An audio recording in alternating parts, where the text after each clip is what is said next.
Hey loves, here with my Sunday TBR pick.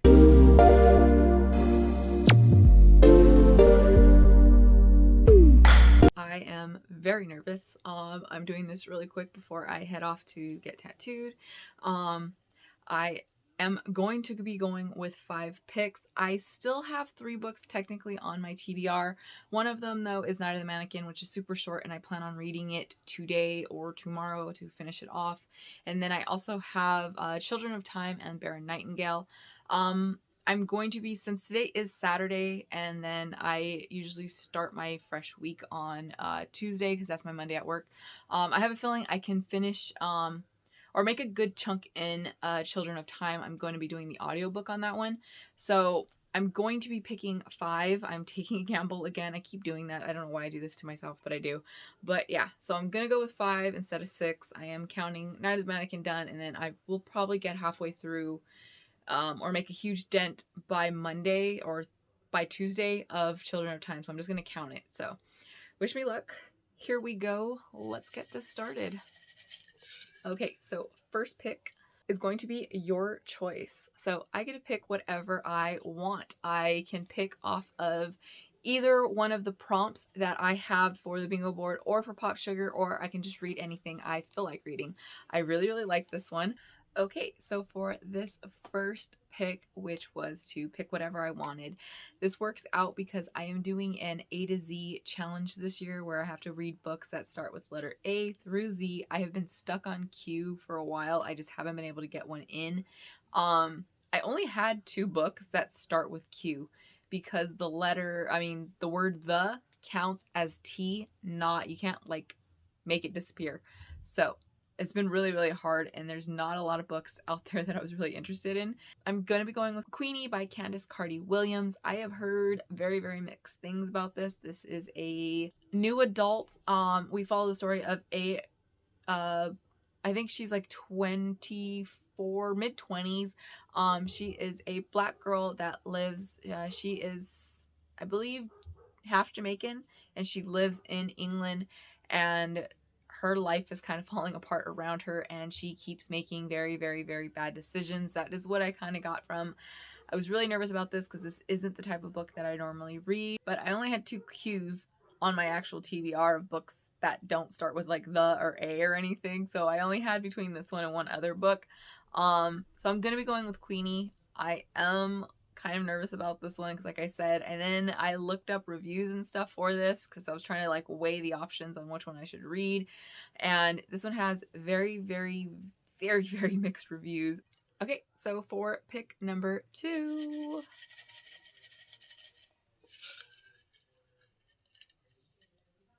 okay, and this one is a book in a different format than you're used to. This is one of the Pop Sugar ones, and this is the hardest one for me. I listen to audiobooks.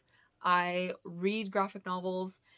I don't do ebooks all that often, but I do them. So I'm not sure if I'm going to go with a book I do have on my Kindle, or I'm going to look into this one. This is one of the hardest ones. This was actually one of the ones like I was really hoping not to get in here, because I literally don't know what I'm going to be doing for this one.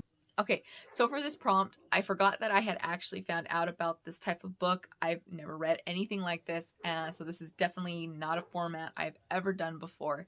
And I'm going to be reading Heart of Ice by Dave Morris. This is a critical IF game book. It's kind of like D&D meets make your own adventure or choose your own adventure book. I have only done, I think, 2 choose your own adventure books my entire life, and they were like Goosebump ones when I was like really young. And I've never played D&D. I've always wanted to, but I never got the chance. So from what I understand, you have to build kind of your character, or you choose from different characters already set, because this is a book. I don't know how this works. So we're all in for a surprise when I actually do this. I've never heard of these type of books or anything, so I'm nervous. I don't know what the hell to expect. And I do have to actually read this one physically. And it was mentioned in one of the Facebook groups. That's how I heard about it. And I forgot that I had saved it. And when I was going through like, okay, what the hell am I going to do? Because I follow along with a lot of my audiobooks with the ebook versions if I have them. I do audiobooks constantly. I read a ton of graphic novels. And I was thinking of maybe doing poetry or a book in verse, but I really, really just don't enjoy them. And then what I would end up doing half the time anyway is doing like maybe an audiobook for those. So I don't feel this is something really different, kind of weird, kind of crazy. But yeah, so from what I understand is we have a basic plot, which is kind of, I guess, like the end of the world type of thing. Like the whole world is ice now. And there is magic in here, and you have to go on a quest to find this ice heart or something like that. It's some kind of like ice item, some big item we gotta find. And we gotta kind of build our team along the way. Some people are good, some people are bad, and you gotta make your choices. So I don't know what to expect. The vlog for this book is going to be interesting as hell. I am actually really excited for this one. So yes, don't know what the hell to expect. I am very nervous about it, but we will see, because I don't know. If you've ever done any of these, definitely let me know. This author has, I think, 2 or 3. This was the one that kind of had higher rating, so I'm like, if I'm gonna do this, let's start with a higher rated book. So yeah, if you've ever done these though, let me know, and kind of maybe what to expect. I don't know. I am like kind of nervous because I literally have no idea what the hell I'm getting myself into and if I will finish this book, because I don't know, I might die like in the first 3 pages of the book. I don't know if it's possible, but I might. I'm not the luckiest person, and if you don't know, I am absolutely shit at strategy. I am a all-in type of person, like, hey, let's go balls to the walls, hope for the best. Oh wow, I died. So yeah, it's a good thing I'm not a gambler. Yes. Okay, so pick number 3.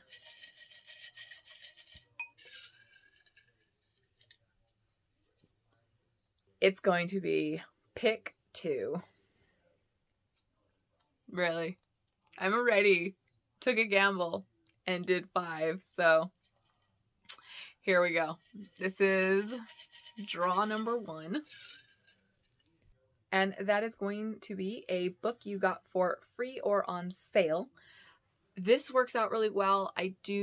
Since I do the book swaps, if you don't know, I'm in 2 Facebook groups that we do book swaps. It's kind of like a Secret Santa almost thing, but we do know each other, and we can send each other books off of each other's wish list, or we can send surprise books. That was actually how I ended up with Smoke Gets in Your Eyes, which is not a book I ever would have picked up. So this works out.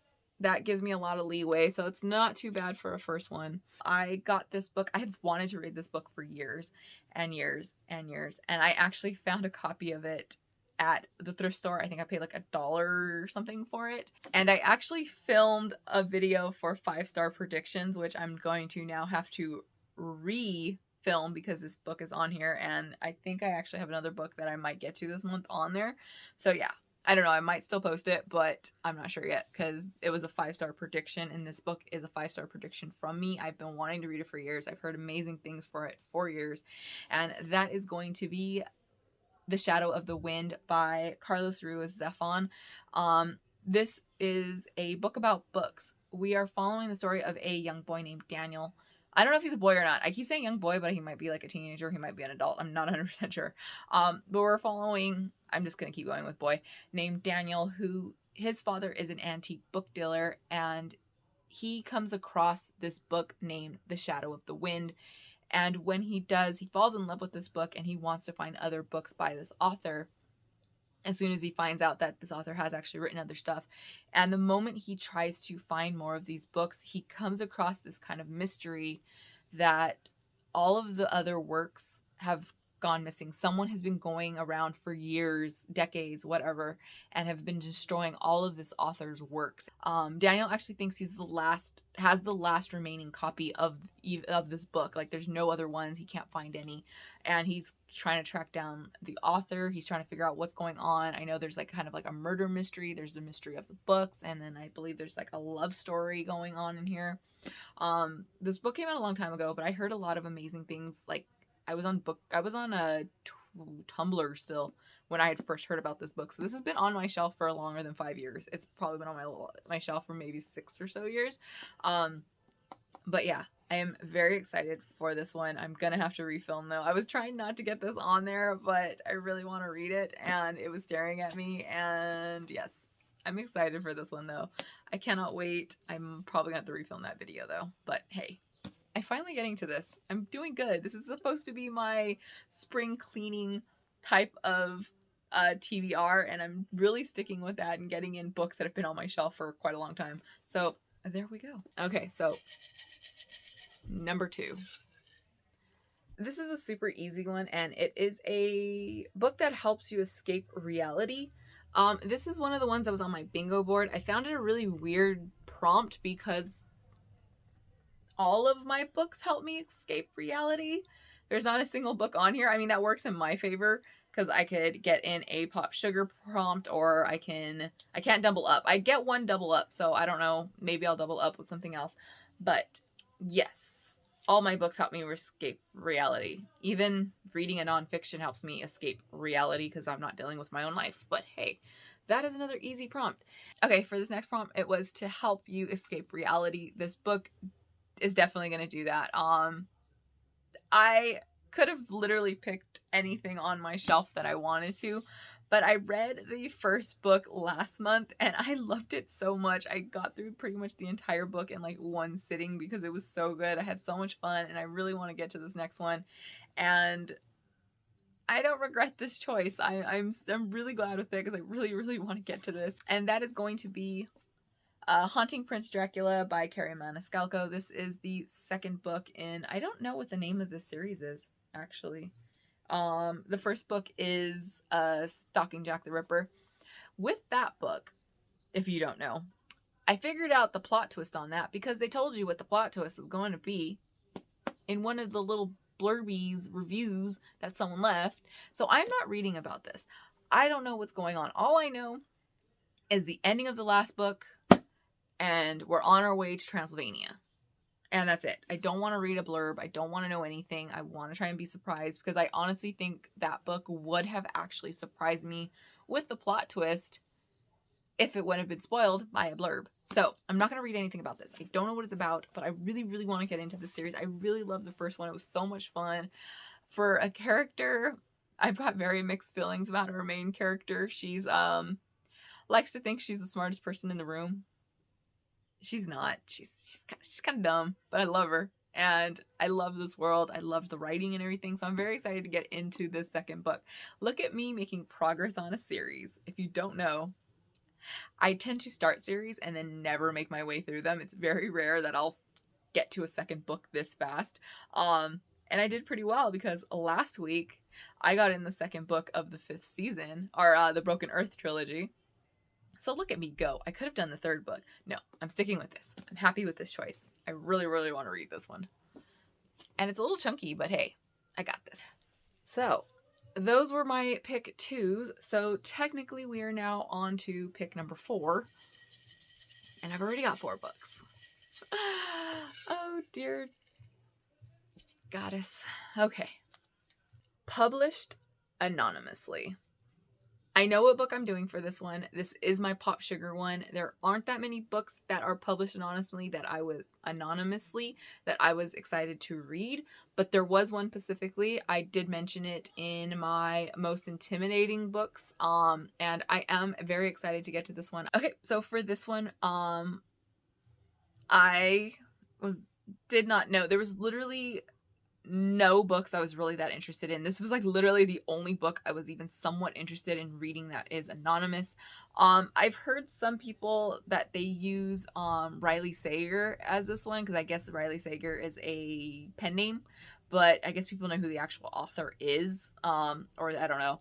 And then I know there's other books, but none of them have like caught my attention. This book has been on my like literally TBR since I was a child, and I'm like, so I think this also wins for like longest on my TBR because I literally wanted to read this when I was a small child and I just never got around to it. And then when I got really heavy into reading and stuff, I never got around to it.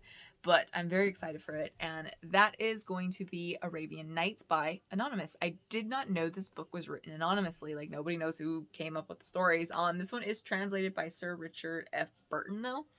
But the actual storyteller, nobody knows. I find that really fascinating. But yes, I've always wanted to get into this. I found a full cast version of the audiobook on Audible. If you have an Audible account, it's available for free.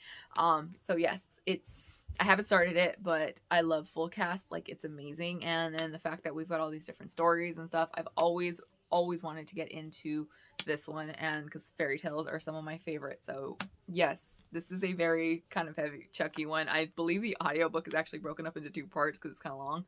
But yeah, I'm very excited for this. I cannot wait. This is actually one of the books that was on my most intimidating top 5 most intimidating books on my TBR. So yeah, I'm actually doing really good with making spring cleaning progress. I'm reading these books. I'm very happy. Okay, so I'm hoping this is the last pick. So this will be pick number 5 without counting my pick 2.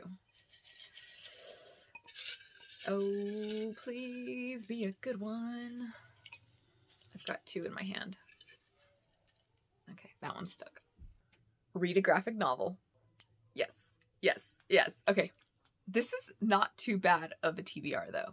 Let me be honest. Read a graphic novel. There is one that I have in mind, and it also works for one of my Pop Sugar challenges, and it's one of the ones, it's been on my shelf for a very long time, so yeah. But yes, this works for a Pop Sugar. I'm very excited. Okay, so for this one with a graphic novel, I had a lot of choices, but this one I was almost going to go with the Junji Ito. They're staring at me. And I have 2 more, and I just actually bought another one that I could have used, but no. I can knock off one of my prompts for Pop Sugar, and that is to read a book that is set in a restaurant, or most of the book takes part in a restaurant. I've had this on my shelf for a while. I love this author's other series, so I'm very excited to get into it, and that is Seconds by Brian Lee O'Malley. He is the author of Scott Pilgrim. I absolutely love Scott Pilgrim. It is so good. I've wanted to get to this. I've had it on my shelf for a very long time. We're following the story of a young woman named Katie, who she runs a very kind of successful restaurant, and her life kind of starts falling apart out of nowhere. Yeah, kind of like Queenie. I don't know, I'm reading 2 books about women whose life kind of fall apart on them. A woman appears in the middle of the night with a list of things she can do to help fix her life, and it is to write down her mistakes, eat a magic mushroom, go to sleep, and start over. When she does these steps, she finds that she does actually, like, all of her problems have been solved and she's starting anew. She decides that she's going to keep doing this. You're not supposed to. It's supposed to be like a one and done thing. And she finds a drawer or a closet or something like full of these magic mushrooms, and she keeps doing it and doing it. And we all know if you keep messing with time, bad stuff's going to happen. So I'm really, really curious about this one. Like I said, I love Scott Pilgrim. I've had this on my shelf for a while, and seeing as she runs a restaurant, I'm pretty sure this covers a book set in a restaurant. So this is killing off 2. So this is taking off that one as well. So that worked out really well for me. But yeah, I am very excited to get into this one. I've heard a lot of, I know a lot of people who have read this and they absolutely adored it. They said it was really good. So I am excited, especially since it has the kind of like magical-y elements to it. So there we go. Okay, so there we go. There is my Sunday TBR pick. So these will be all the books that I read in my upcoming week. So yes, I did end up with 6 prompts. I'm like, okay, I'll be cool. I'm just going to count 5. I'll do 5. It's good. I've got this. And no, of course it has 6. So I have those 6 prompts. And then I also have the 2 books, Baron Nightingale and Children of Time, which is a chunker to get to. So there we go. I will check in with you guys next Sunday, which will be my, I think, last picked. No, I think we have an extra week. I don't know. I gotta figure that out. I don't even know how many picks I'm doing this month. But if you like this, thumbs up. Don't forget to subscribe. I will drop all those social media links down below. And as always, I'm Bobby, and happy reading. Bye!